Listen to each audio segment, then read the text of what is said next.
पुरी जिला प्रशासन पुरी पुलिस और अबकारी विभाग जानतरे गोपाल बल्लभ रोड ठारे थिबा विदेशी मद दुकान बंद करने दाबी रे आज विक्षोभ प्रदर्शन करा जायछि।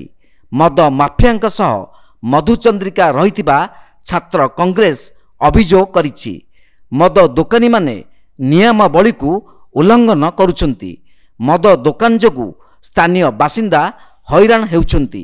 उच्च न्यायालयर निर्देश अनुसार निर्माण सदन ठारू 300 मीटर दूरता परिसर मध्य कौनसी भी मद दोकान खोलिबार अनुमति नहीं।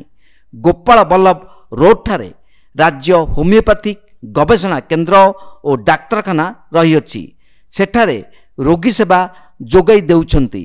डाक्तरखाना सम्मुखरे मद दोकान खोलिथिबारु रोगी और स्थानीय बासिंदा को शांति वातावरण नष्ट हेउछि। बड़ी सकाळु पवित्र पुरी गर्भ आमरी अलिया गाड़ी रे बाजुअछि, अथच सेठारे अपवित्रतार वातावरण सृष्टि हेउछि। मद माफिया प्रशासन सरकार और अबकारी विभागर मिलित उद्यम एकछत्रवादी शासन चली ताहा विरुद्ध रे पुरी जिला छात्र कांग्रेस विरोध करिछि।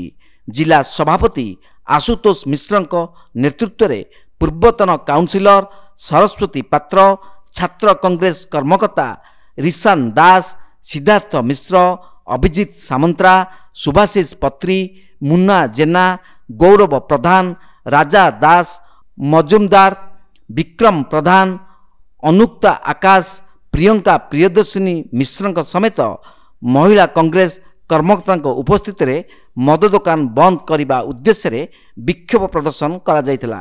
24 घंटा मध्य जदि प्रशासन कौनसी निष्पत्ति ग्रहण न करे तेबे आमरण अनशन कराजिबो बोली छात्र नेता माने चेतावनी देइछंती।